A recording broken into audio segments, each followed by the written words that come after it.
Assalamu alaikum wa rahmatullahi wa barakatuh, everyone. So we're actually going to start with this hadith, and of course this hadith is a very famous one, but I would say a lot of times it can bring in some confusion on when we want to make a change, when we want to create a change. How do we create the change, and how far can we go in creating the change?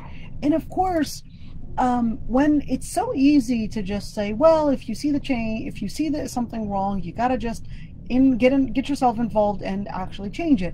But sometimes it can go in different extremes.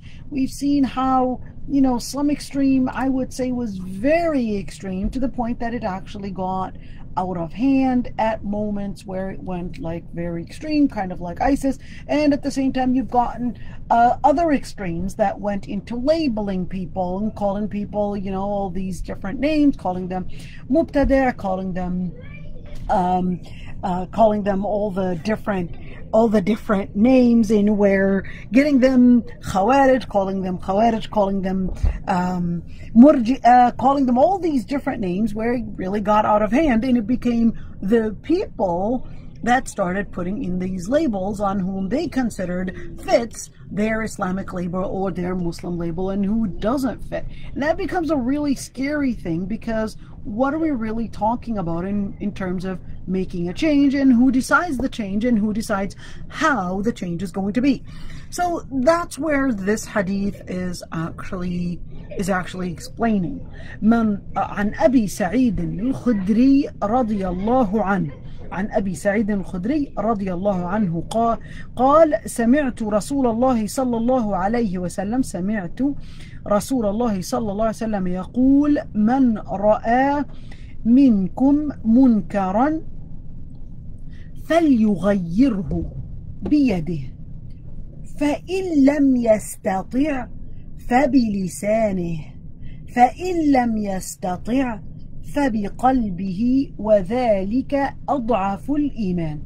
So a very straightforward hadith, in where we're first going to discuss, and we're first going to translate the outer part of it, or let's say the surface part of it, and then we'll go in detail. So Abu Sa'id al-Khudri is the Sahabi that narrated this hadith. Just a little information about Abu Sa'id al-Khudri. Abu Sa'id al-Khudri, his name is Abu Sa'id. His name is actually Sa'd ibn Malik. Sa'id is his son. His own personal name is actually Sa'd ibn Malik al-Khudri. Sa'd was born 10 years before Hijrah. So 10 years before Hijrah, meaning when the Prophet ﷺ got to Medina, he was only about 10 years old. Remember, these dates, these numbers are approximate and not necessarily, on the spot. He was born 10 years before Hijrah, and he lived until 74-year Hijrah, which means he lived until the Umayyad Khilafah. Remember, the Umayyad Khilafah, let's just actually write some important dates here. These are really important dates for you to remember, okay? You gotta keep these dates remembered as much as you can. So here we go. 11-year Hijrah is the Prophet ﷺ's death. Okay, you gotta memorize these dates. Or maybe I could actually put them in this note right there. Hold on. I'm gonna put them in a Microsoft Word so you could see them. These dates are extremely important because they will help you put a lot of information in place, and will help you, be within the system, like the system, the Islamic system. How were the changes actually happening, and all those different things. So I'm gonna share a screen here so you guys can actually see it. All right, so here we go. 11th year Hijrah. Oh, sorry about that. 11th year Hijrah is basically the Prophet ﷺ's death. So that was the death of the Prophet ﷺ. And in 41-year Hijrah, that was called Amul Jama'ah, meaning the era, or the day, or the year that was, you can call it reconciliation year, you can call it the year of unity, in where that's when Al-Husayn ibn Ali had actually had actually, Hassan ibn Ali had actually given Muawiyah ibn Abi Sufyan, so that was Muawiyah ibn Abi Sufyan, the what do we call it, we can call it the bay'ah, meaning that he actually accepted that Muawiyah ibn Abi Sufyan be the next Khalifa, and that, you know, end of the story and end of that bloodshed that was happening between the followers of Ali ibn Abi Talib and the followers and those that wanted to retaliate for the blood of Al-Hussein, and between the Sahabi Muawiyah ibn Abi Sufyan. Anyhow, so from that date until 132 year Hijrah, all right, from 130 till 132 year Hijrah, from 41 till 132 year Hijrah, that was considered Khilafah al-Umayyad, the Umayyad Khilafah. All right, let me write that in English, Umayyad Khilafah. All right, and then from 132 up until 656 year Hijrah, that was considered the Abbasid Khilafah. Abbasid Khilafah. All right, let's just keep that in note. Now, the Abbasid Khilafah is really different. The Abbasid Khilafah then started going into different subdivisions because of the expansion. So you had then those different khilafas, or those different subdivisions, in where they extended out to different parts of the world, in where you had Dawla Seljuqiyya or Salajiqa, or you had all these different khilafat and these different disagreements and these different things, but technically they were still considered to paying the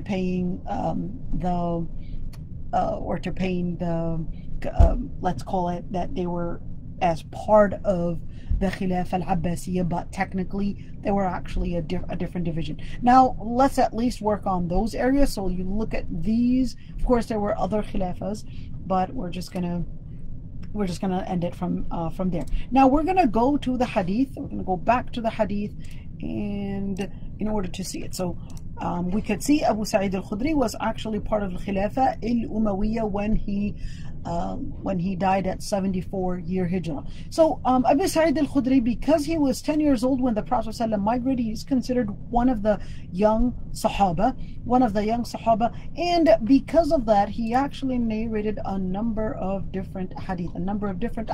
In fact, the number of hadiths that he had narrated were 1,170 hadith. Let me just note that down. So 1,170 ahadith. All right, so 1,170 ahadith. 43 of those ahadith, let's write it down, 43 of those ahadith were actually narrated in Bukhari or Muslim. When we say Bukhari or Muslim, they are considered, according to the Sunni madhab, they are considered probably the most authentic ahadith. Al-Bukhari actually had only 16 ahadith that were narrated and go back to the narration of Abu Sa'id al-Khudri. Yet 52 ahadith were narrated by Muslim alone. 52 ahadith. All right, and of course, when we're talking about the other hadith scholars, they narrated for him, which will add up to 1,170 different ahadith. Now, really fast, قال سمعت رسول الله صلى الله عليه وسلم. So he said, I heard the Prophet صلى الله عليه وسلم. So in other words, he was considered a person that heard directly from the Prophet صلى الله عليه وسلم, and that's why, of course, the Sahabi would have two conditions to be a Sahabi. One, he met the Prophet صلى الله عليه وسلم Muslim. So he met the Prophet ﷺ as a Muslim. Sorry, but the screen is not very happy today. And two, he met the Prophet ﷺ as a Muslim, and two, he died as a Muslim. All right, he died as a Muslim. All right, and then that makes the Sahabi. So he heard the Prophet ﷺ say, "Man ra'a minkum," whichever one of you, in other words, whoever sees any munkar. Now the word munkar here is talking about anything that is an evil thing happening, an evil behavior, an evil action. Whoever sees anything wrong, then they must enforce change with their hand. Who, if they're not able to, then use their tongue. We're going to go in detail about what that means. If they're not able to, then they should use their heart, and that is the least of faith. Now, there's really a lot to say about this hadith, because when we say man ra'a, now we're going to go in detail. When we say man ra'a, what does that mean? Do I have to see to mean with my own eyes, or can it be a little bit more detailed than seeing? Is it an issue of knowing that there is something wrong, or is it an issue that I am seeing something wrong? Now, when we look at ra'a, which is in this hadith, when we talk about ra'a, it doesn't mean that you are literally seeing necessarily, but because ru'ya here, seeing something, can be something that you know of that is wrong, or two, that you're actually seeing, that you're actually seeing to mean that you know that something's wrong. So you're seeing it either with your eye or you're aware of it. So your awareness of that wronghood taking place does suffice for you to actually take action.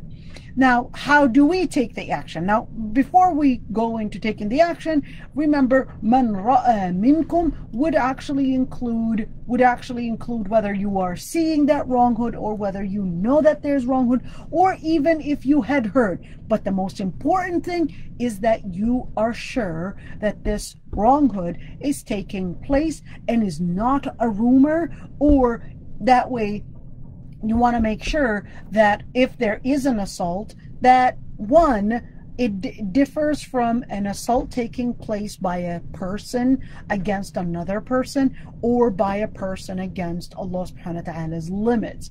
And it differs on who you are and what types of force you are authorized to engage in to create the change. And of course, when we're talking about force, this is really important, because there are certain times when you're not authorized to handle certain transgressions with a certain power, because of your limited position. So that's when we first have to make sure, one, that this transgression is taking place, two, that this transgression can be seen, can be heard, can be, you know about it in different ways, to have that knowledge about it.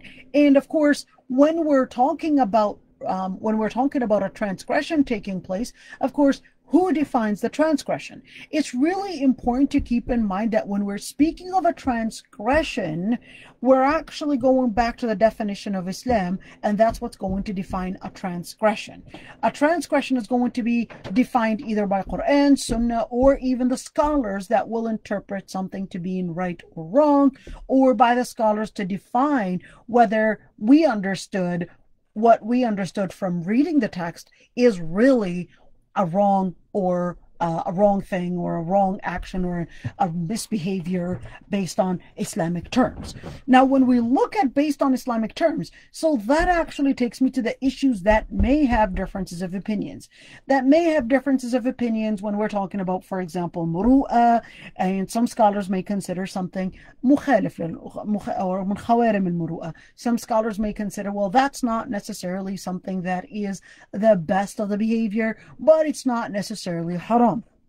All right, so we're going to discuss that in just a bit. So when we call something that is haram, that's what we're talking about as the level of transgression. The level of transgression actually goes into different levels. The level number one is haram, and let me use it right here. Maybe I could actually take you back to another screen so we can actually see it, because that will help us. Make sure that we have our categories in our order.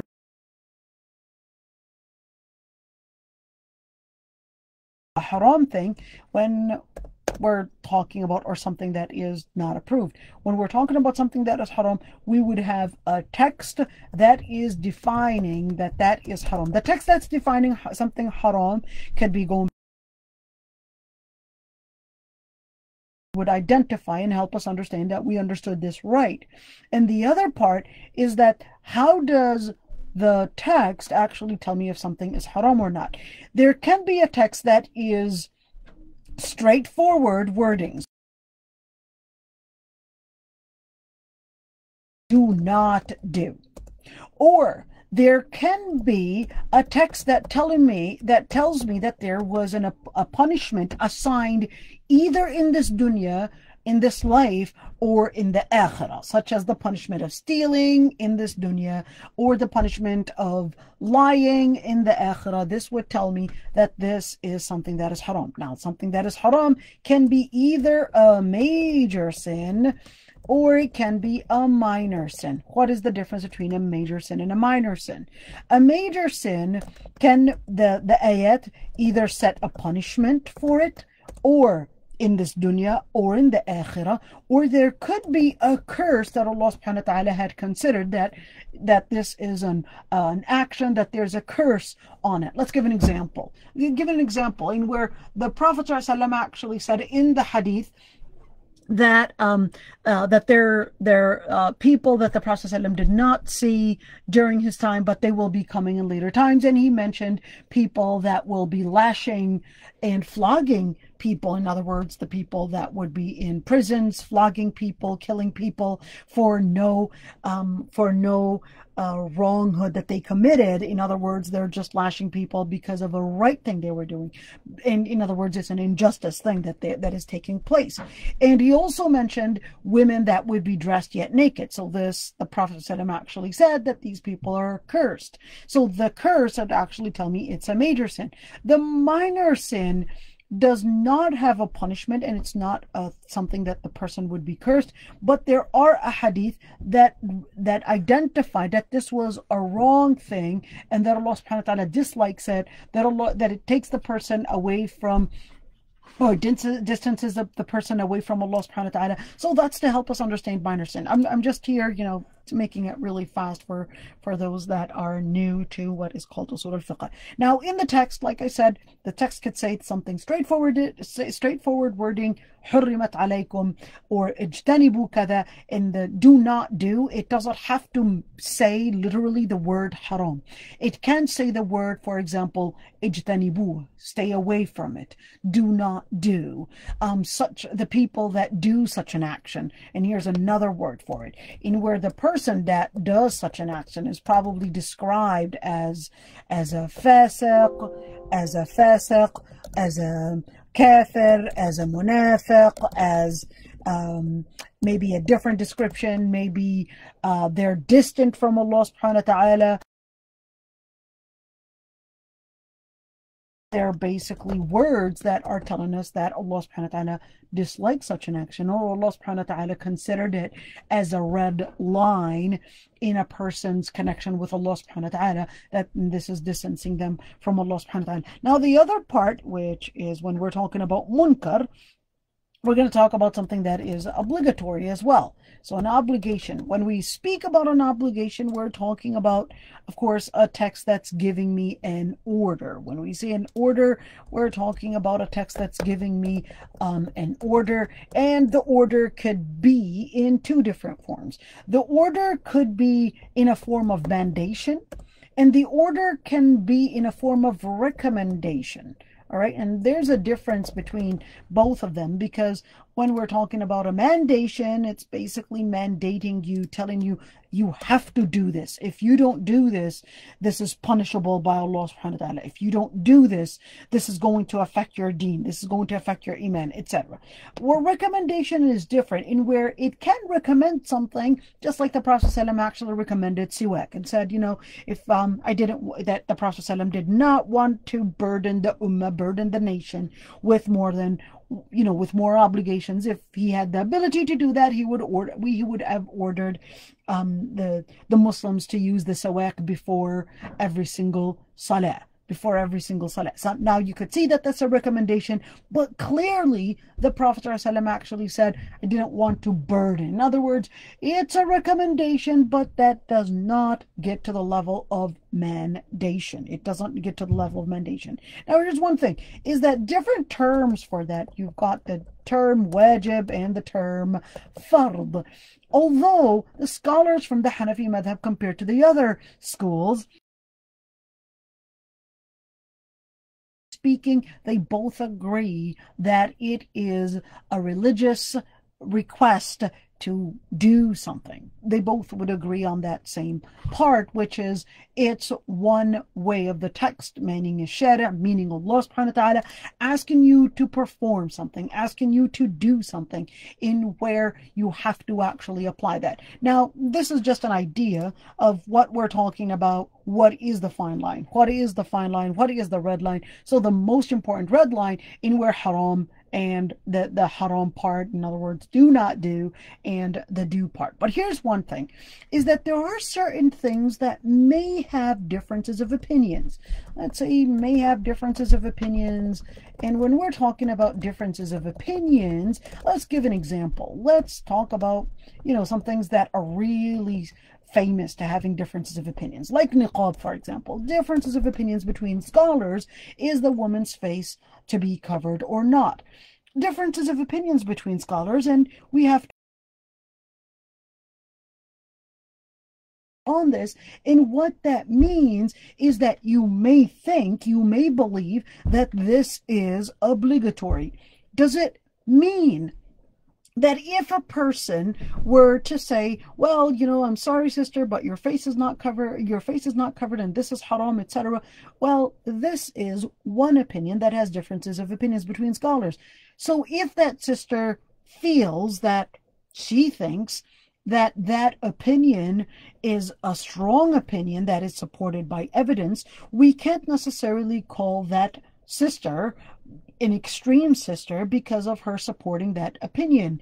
Why? Because that opinion is supported by text. Well, so is the opinion that regards covering the face as a sunnah. So is the opinion that regards it as a sunnah. So even if we had another sister that said, well, yes, you may believe that it's obligatory, but I'm not convinced that the text is necessarily saying that it's obligatory. And I've got scholars supporting my opinion that it's actually recommended or highly recommended or preferable and not necessarily obligatory. So such a sister, did she necessarily do munkar? No, both opinions, this is just an example, both opinions are actually considered considerable opinions and not necessarily munkar. Yes, the person that says that it's obligatory does say that this is munkar, and she does have the right to say, well, here's why I think it's obligatory, and here's what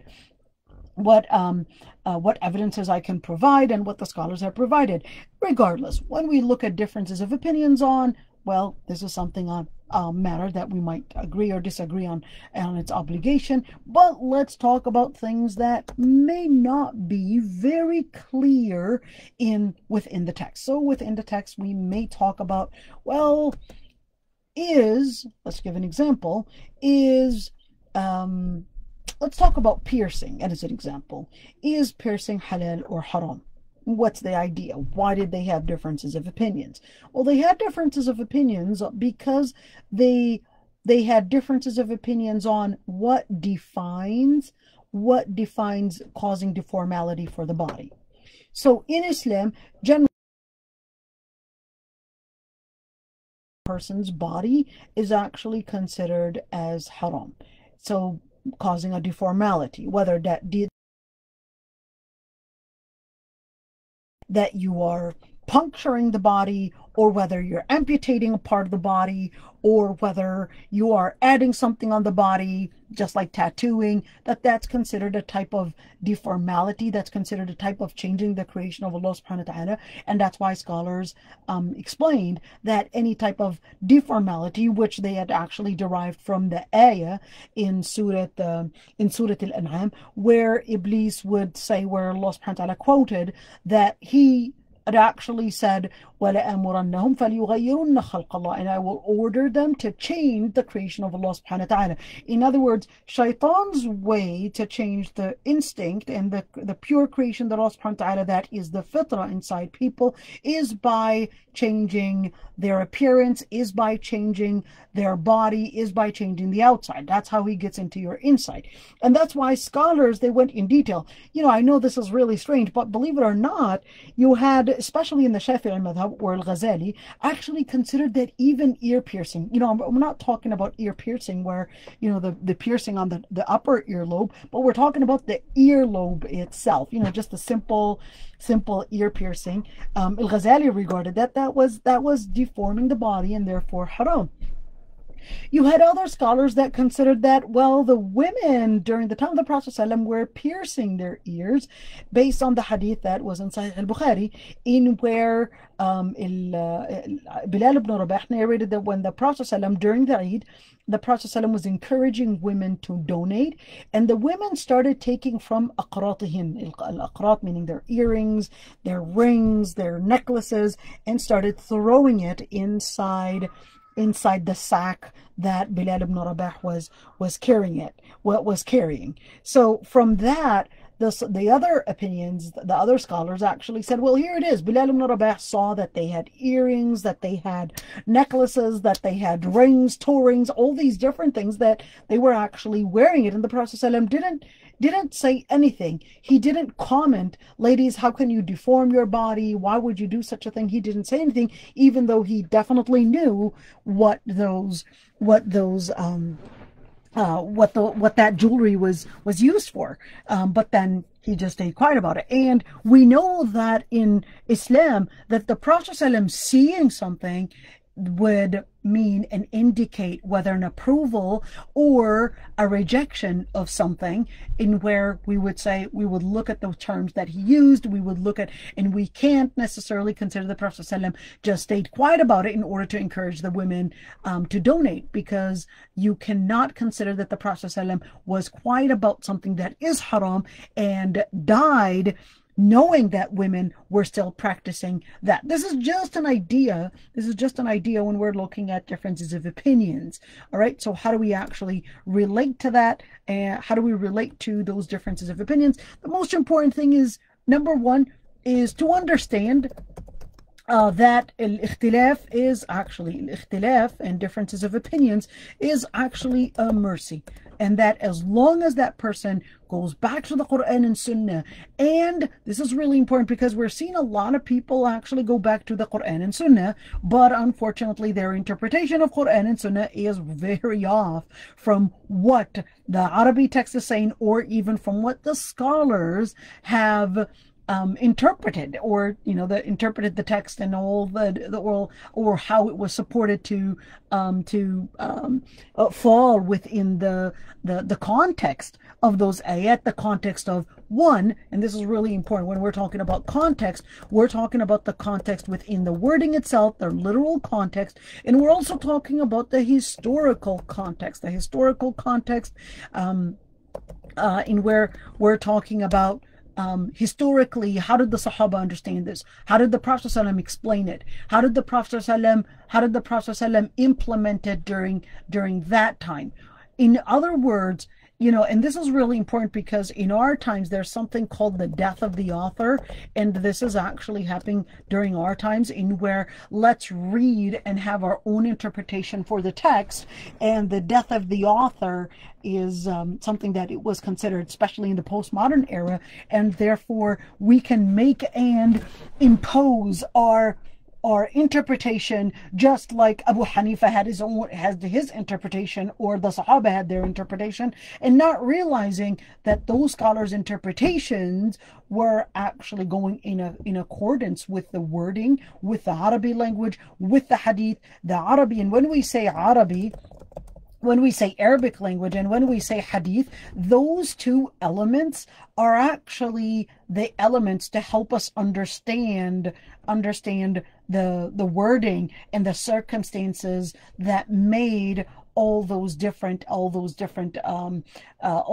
conjunctions put together. In other words, those were substantial elements to make sure that you're understanding the wording based on how the Prophet ﷺ conveyed the message, and that you're not making your own interpretation based on the pressures or based on the circumstances that you're living in your modern times. Because if you're going to use your modern circumstances, your modern interpretation, and consider that, well, I'm going back to Quran and Sunnah, and look, I used this ayah and used this hadith, and here it is, I went back to the Quran and Sunnah and I've got a new interpretation. Well, you got to understand that there are key elements, and you want to make sure that you're not committing another form of, let me use the word, it's called tahrif.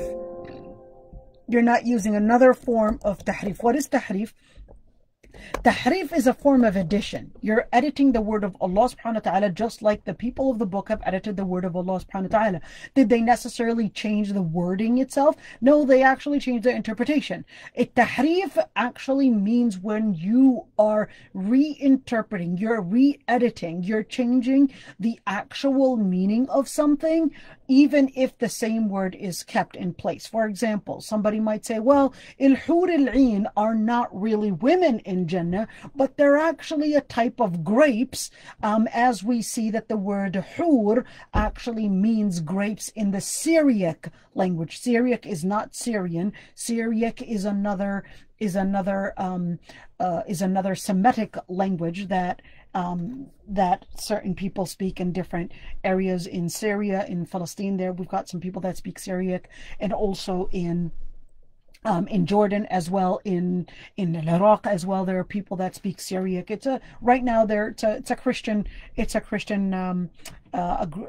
group that really speaks that language. They're a very small minority, but anyhow, so they said, well, here's the word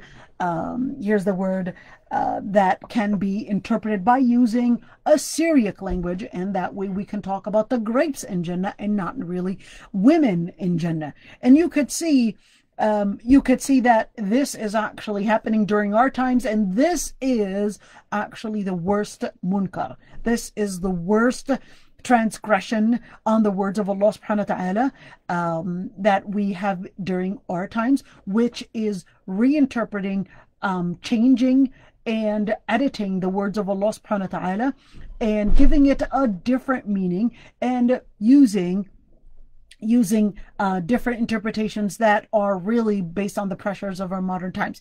Anyhow, so when we look at, to understand al-ikhtilaf, when we're looking at differences of opinions on certain matters, we go back and understand that certain ikhtilaf, certain differences are actually a mercy.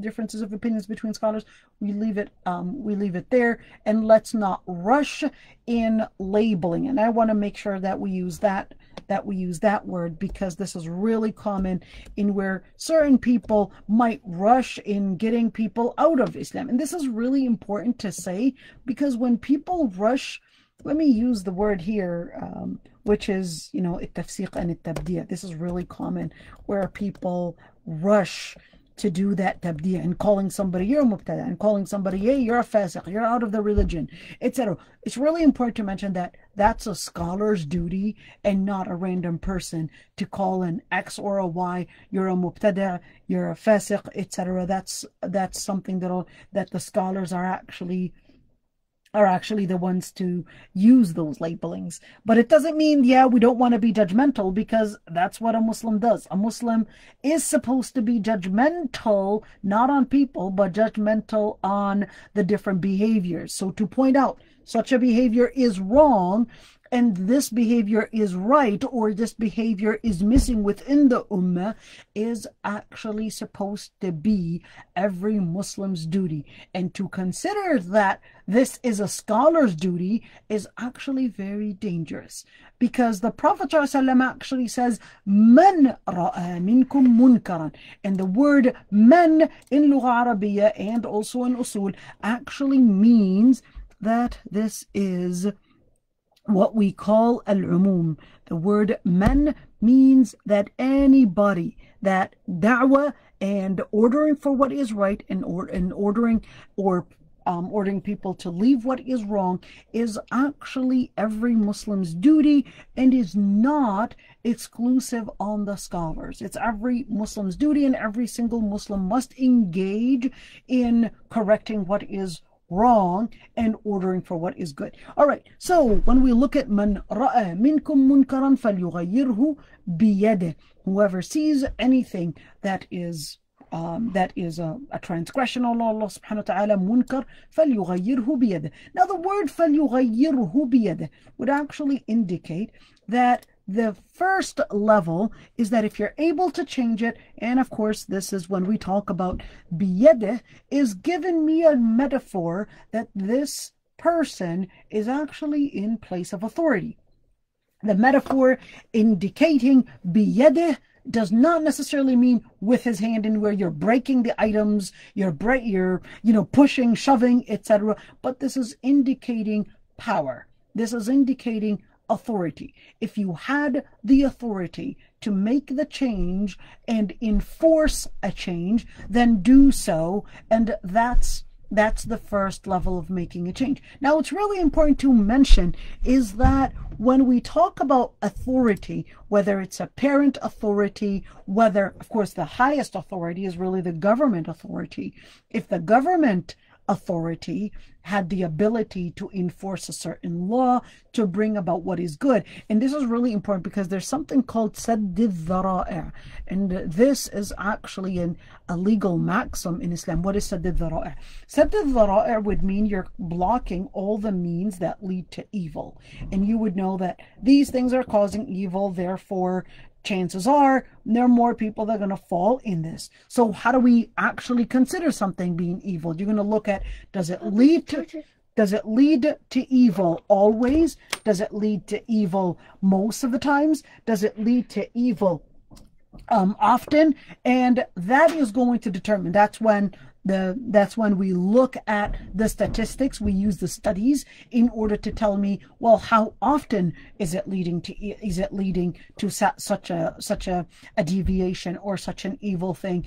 And then we're going to base the law on looking at those statistics and those studies in order to help us. Is it leading often? Seldom, how often, and etc. This is going to help us right there. Now, فَلْيُغَيِّرْهُ بِيَدِهِ, again, the first category is the person that is in power. The person that is in power, whether that person is a government official, whether that person is able to enforce or is able to force and pressure government officials.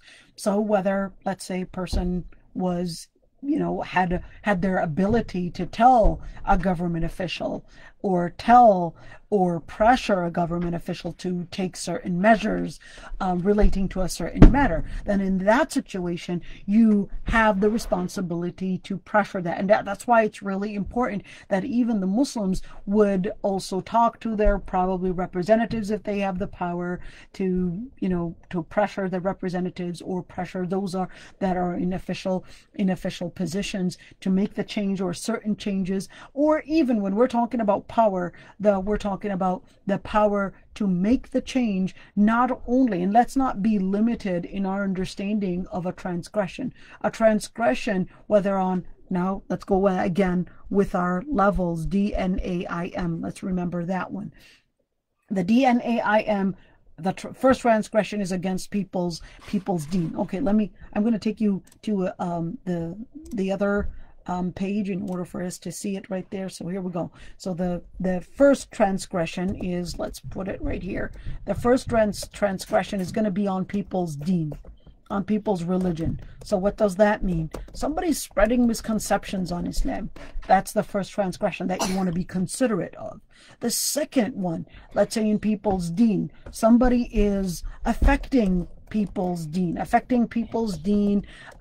not only spreading misconceptions, but trying to probably, spread different misbehaviors or different misconduct within the society. That's affecting somebody's deen. Now, the other part, which is again the nafs, Nafs in where you are seeing that there is an actual transgression on people's lives. That's the second transgression, is on people's lives. If you know that somebody is attacking other people, somebody is probably harming people's lives, or probably planning to harm somebody's lives, or you know a substance that harms people's lives, then you have to get involved. You have to get involved. And the first, whether you're a government official or not, if you're not a government official and you're able to call a government official, you're able to get the government officials to intervene to save people's lives, then you have that duty, which is تغيير المنكر باليد, which is right now changing with the authority, using authority to change what is harming people's lives right there. So whether this was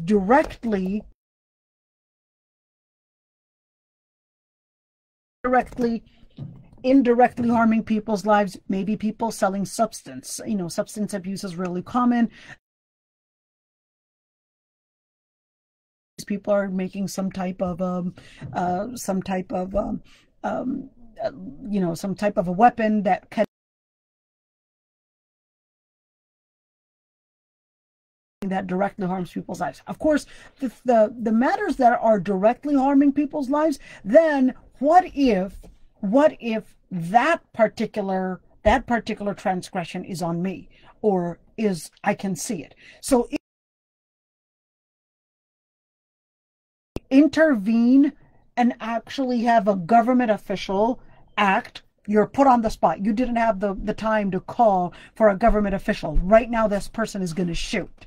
And by the time that I go and call a government official, this person is going to be dead, and that's the end. So if you are able to intervene and probably cause the least harm, let's say you've got a person right there that's about to shoot somebody else, and you had a gun in your hand. All right, you had a gun in your hand. If you're able to stop this homicide that is happening in front of you, if you're able to stop it by probably shooting at the person's leg, and that way the person is disabled, is not going to be targeting that person, well, do so. But if that particular crime is not going, in other words, you weren't able to shoot their leg, but the only way to stop this was really to shoot the person in the heart or the head, because I don't know, there was a wall covering his legs, whatever it is. I'm not sure. You can see I'm not an expert. So don't accuse me of any terrorism. Anyhow, sorry about that. So if you're able to shoot, let's say the only thing you're able to shoot is really by killing that person that's going to be causing this crime right there, well, do so, even if you're not a government official, but on a condition that you'll use the least needed, but let's say the least, or how is it? Yeah, you want to use the least power in killing somebody, because you're not at that level of, unless you're a police officer and you know what you're doing.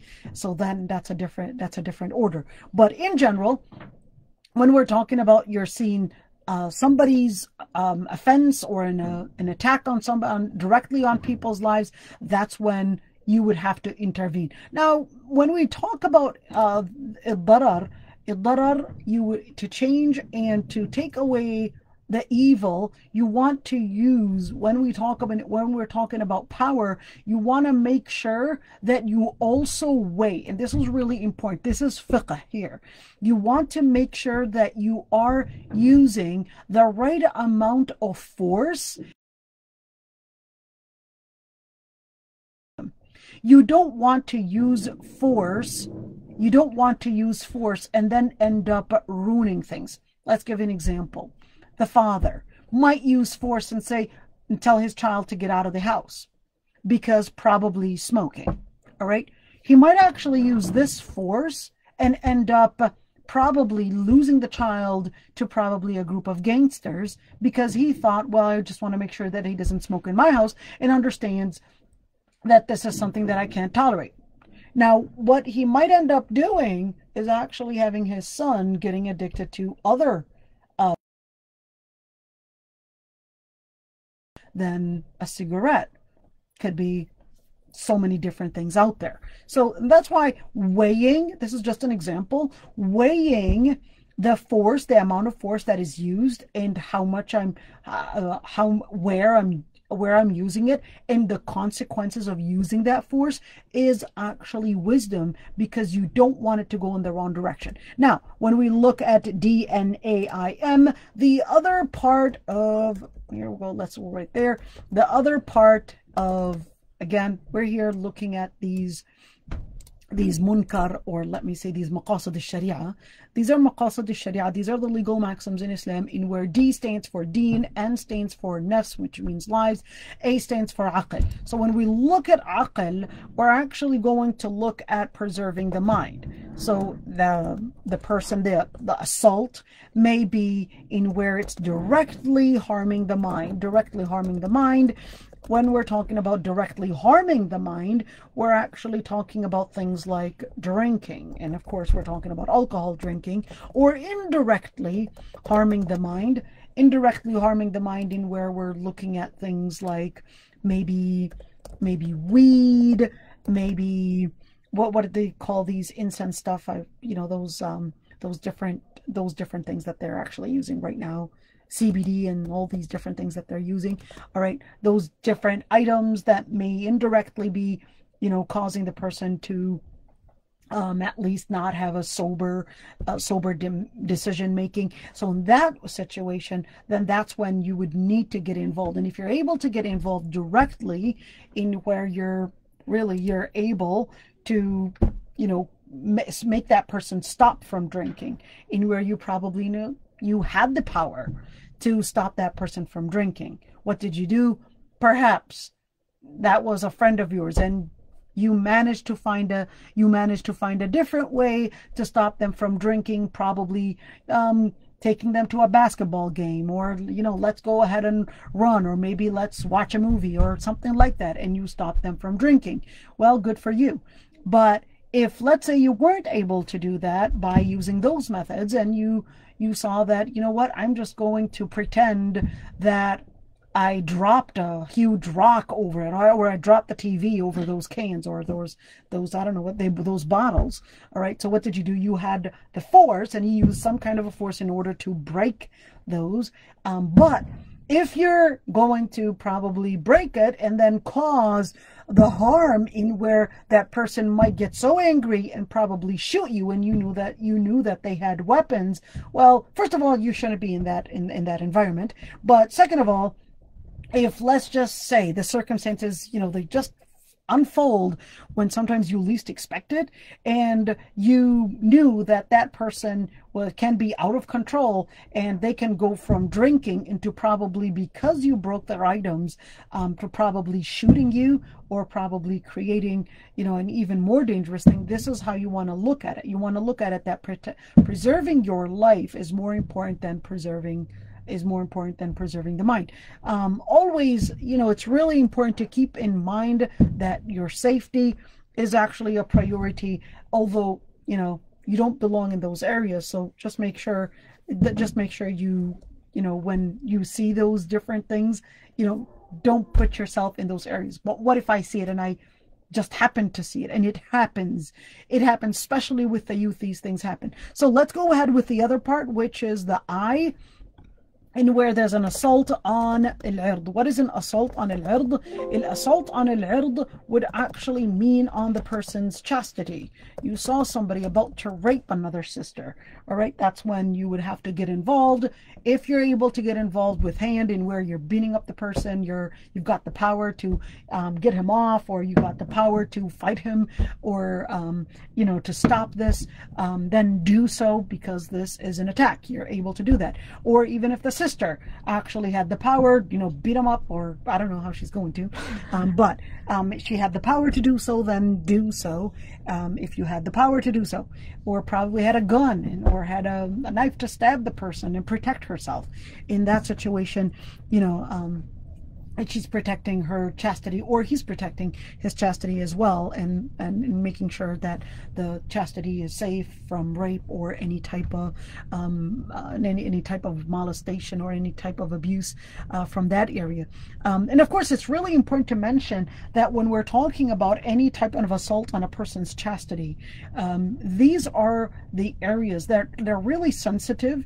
Because most of the times, and I say most of the times, this is not to mean, and this is not to disregard, that there are situations where there can be assaults that are not consensual. Most of those transgressions, let me call them that way, most of those transgressions that happen against chastity are actually consensual.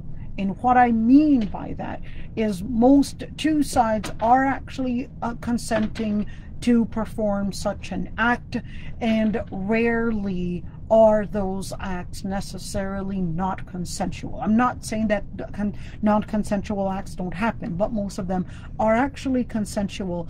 But in the liberal society, a consensual act is none of your business.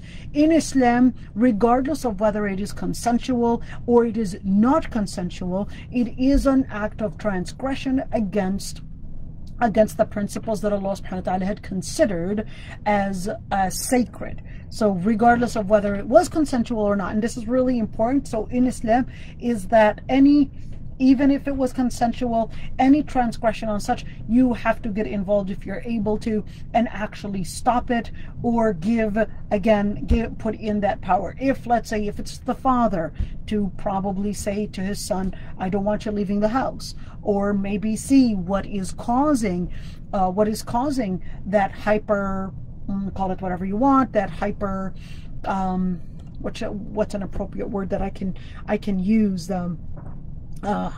maybe hyper feelings, let's call it that way, maybe, that are going out of control. What's causing it? Is it something that the person, or is it something that maybe my son or my daughter are looking at? Is it the wrong friends? Is it the media? Is it the school? Is it the public school? Where is the problem? So then the person that is in charge, or the person that is in power, must intervene. If it's a family, if it's an authority, must intervene and actually dry out those sources that are causing this transgression to take place. So whether it's the school, maybe put them homeschooling, or maybe if it's friends, maybe to tell the person you're not going to give them the car keys to hang out with those friends, or if it's media things, maybe not give them Wi-Fi passwords or whatever it is, or maybe take the phone away from them, whatever. So you need to investigate to see how is that person not able to control themselves and do the right thing. And this is really important, because when we're looking at what does it mean to have authority to change, in general, and this is something that happens a lot, in where people will say, well, I trust my own daughter and I trust my own son to make the right decisions, and I know them, and I know that they're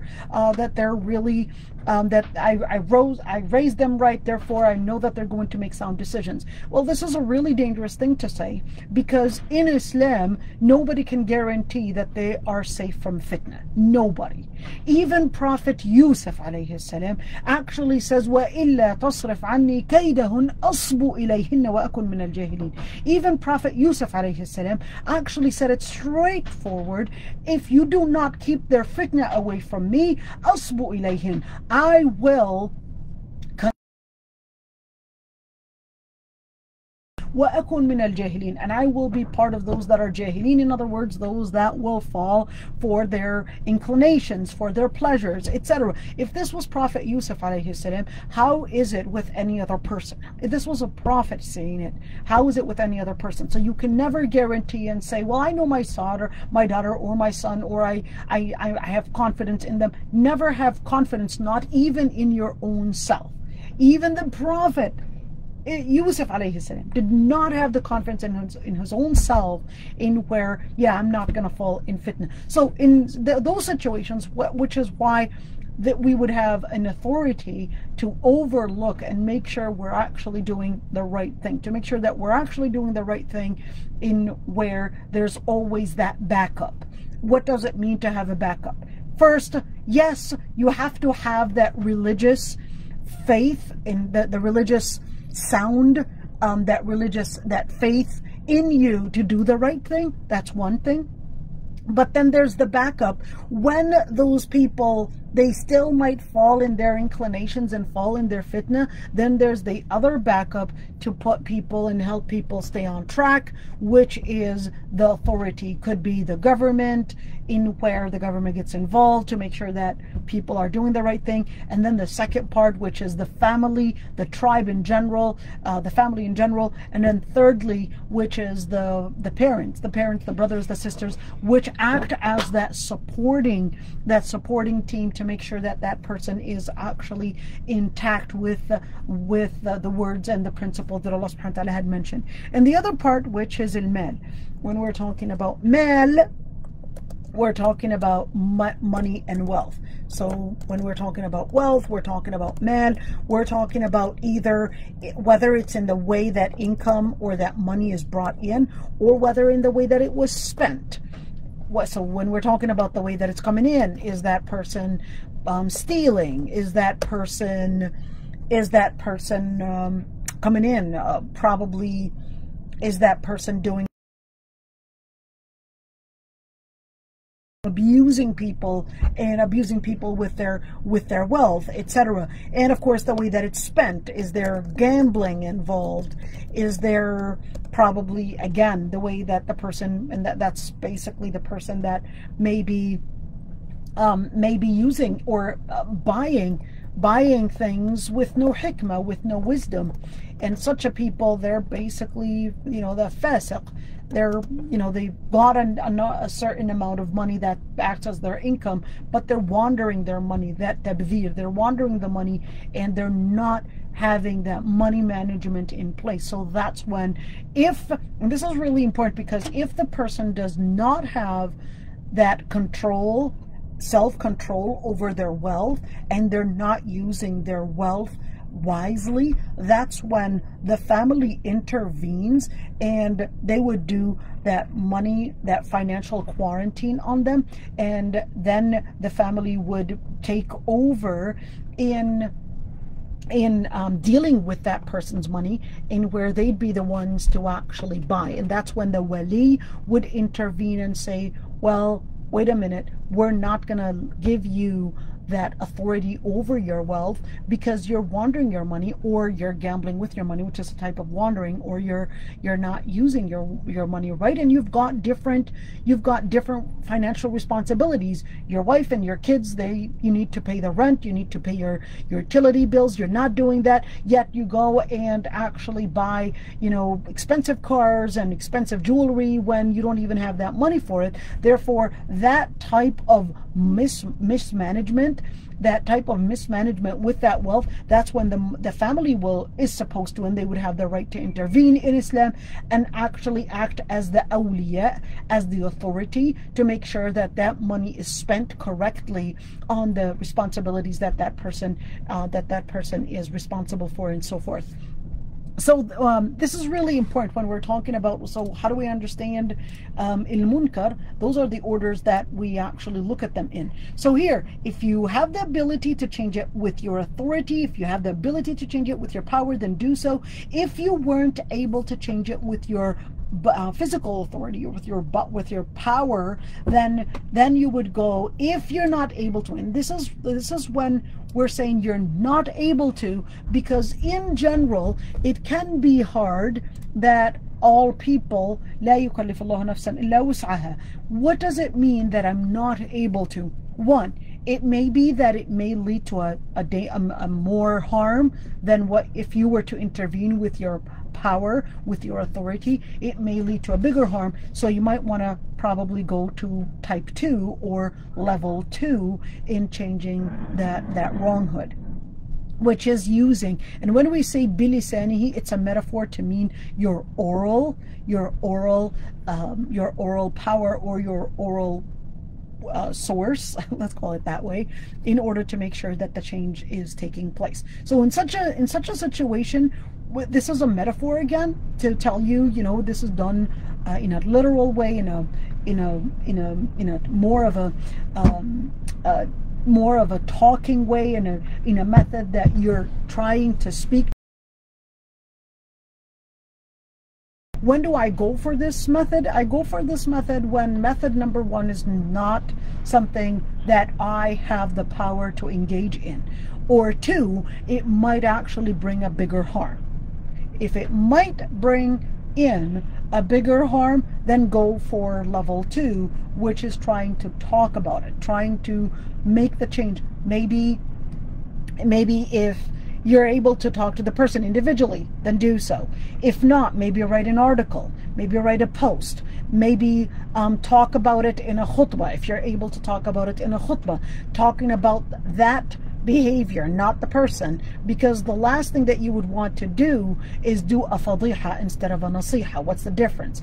A nasiha is giving a person an advice, and a fadiha is when you are ruining that person's reputation or announcing that person's sin in public, and that's when you are really just attacking. That's more of an ad hominem, in where you're attacking the person and you're probably ruining the situation even more by bringing in that person's sin to become a public matter. This is not a public matter unless that sin was really a public matter. Then if you talk to the person, let's just give an example. You know that person sells, let's just give an example, okay? Sells some types of, let's just say sells clothes, all right? And this person has a fitting room, all right? And you went inside the fitting room. You were a specialist in knowing cameras and where they go. And then you went and you realized that that person had a camera in the fitting room. So you said, and you told the person directly, and you said, this is violating people's privacies, and that's actually haram in Islam. And the person started defending himself. It's none of your business. I'm just here making sure that people are not stealing, blah, blah, blah, all these different justifications that they can put forward. So you told the person, then you called probably the police, they investigated, and they said, we don't see anything. Well, he just knew when to take it out, all right? Then somebody came to you and said, hey, I'm going to buy from that boutique or whatever, that shop. And you know very well that that person has these cameras installed and they're actually using it for wrong purposes or for wrong reasons. Then in that situation, you do have the right to actually say, well, this is a public matter. I am going to announce that I have seen cameras installed in the fitting rooms, and this is becoming a public matter. So now that it became a public matter, this is not a person between him and Allah subhanahu wa ta'ala. This is people's rights. This person is violating people's rights. Then you can actually say, well, I tried convincing this person, I tried to talk to him out of it, but he is insisting and this person is not changing, and this is violating people's rights. I'm going to actually announce it, that this person is actually a danger to your privacy. This person has cameras installed.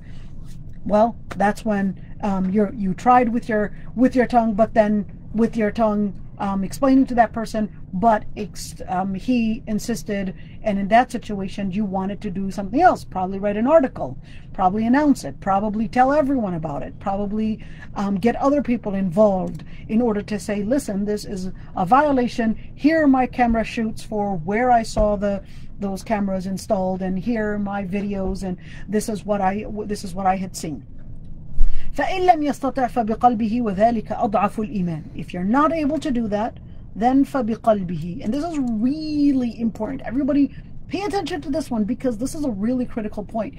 If you're not able to change any of that, then in your heart, in other words, your heart cannot whatsoever like haram things and at the same time surround yourself with it, and at the same time love Allah subhanahu wa ta'ala. They just don't combine. They don't mix. You can't claim to love Allah subhanahu wa ta'ala and at the same time be in a setting that has haram things in it, that has People that are engaged in haram things, you just don't belong there. You being in that setting is going to be affecting your heart. It's going to be affecting your heart. What affects your heart, as the other hadith where the Prophet ﷺ actually said that ألا وإن في الجسد لمضغة إذا صلحت صلح الجسد كله. There's verily there is a piece of flesh in the person's heart. If it goes right, the rest of the body goes in accordance with it, and if it goes wrong, the rest of the body rottens in accordance to that rotten piece. And he explained that that was the heart, and that's why what you surround yourself with, the people that you surround yourself with, the environment that you put yourself in, all that, فَإِن لَمْ يَسْتَطِعْ فَبِقَلْبِهِ, don't put your heart in it, because at the end of the day, without you realizing, it will absorb that lifestyle, and little by little you'll get normalized. Again, this is the most dangerous thing, is that you'll get normalized. Well, this is common, this is a phenomena, I see this all the time. Don't get normalized with it, and this is a very critical thing. Don't get yourself normalized, and that's what it means. فَإِن لَمْ يَسْتَطِعْ فَبِقَلْبِهِ. Don't get normalized with it. Don't get acquainted with it to the point that you find it as, well, I guess this is normal, this is common. And that's why the Prophet ﷺ said, فَإِن لَمْ يَسْتَطِعْ فَبِقَلْبِهِ. Be careful with getting normalized with it. And your heart, work on your heart, accept, desert yourself, stay away from those areas, because in your heart, that's when all the change starts. If you will start accepting it and getting normalized with it, you will absorb it, and then you'll see that your tongue, let's go backwards in this hadith. All right, if your heart normalizes with it, then your tongue is going to start talking about it. Then your tongue is going to talk about it all the time, and it's going to find it as just normal. It's going to become the word of the day, the laugh of the day, the discussion, the topic of the day, the hot topic that everyone is talking about, and it becomes a spicy topic to entertain yourself with. And then it will change biyada. It will then change your behavior, and without you realizing, you have then changed totally, and you had become on the wrong end, and you would be then engaged in munkar. So here, read the hadith this way, and then read the hadith backwards. And I don't mean by backwards tankeez, but I mean backwards is like understanding it from a different angle. وَذَلِكَ أَضْعَفُ الْإِيمَانِ. That's the least of the iman, in where at least in your heart, don't normalize with it. This is the least of how you can recognize wronghood. Rawahu Muslim. This hadith is narrated by Muslim. There was really a lot to say. I hope I explained this hadith. There's really a lot to say. There's always more to say. So if there are any questions, I'd be happy to answer the questions. I hope I didn't go into too many details and then get you bored with it. I tried as much as I can to make sure that we put in the foundations of how we understand the munkar, how we understand the deviances around us, or even the wronghood around us, and how we engage and how we deal with it. This is really important. Now, it's very important to just, keep on aside, is that in general, when we're talking about munkar, it's actually falling between two corners. There's al-ifrat and al-tafrit. It's between two extremes. All right, it's between two extremes. The first extreme is the extreme of liberalism, and the second extreme is really the extreme of fanaticism. All right, so between two extremes, and in Islam it's about moderation, and moderation is not defined by the liberal understanding of what is moderation, but moderation is defined by Quran and Sunnah. Jazakumullah khairan, and wa iyyakum, sister Safa Sunbul, Allah yarda annik and yahfadak ya Rabbi. I'd be happy to answer any questions, even for those that are on live Facebook. I'd be happy to answer those questions as well. Allah barik fik ya Rabb. Oh, we actually had a number of people watching it. So jazakumullah khairan, everyone. Hamza, I think you had some questions. I could see it. Something is telling me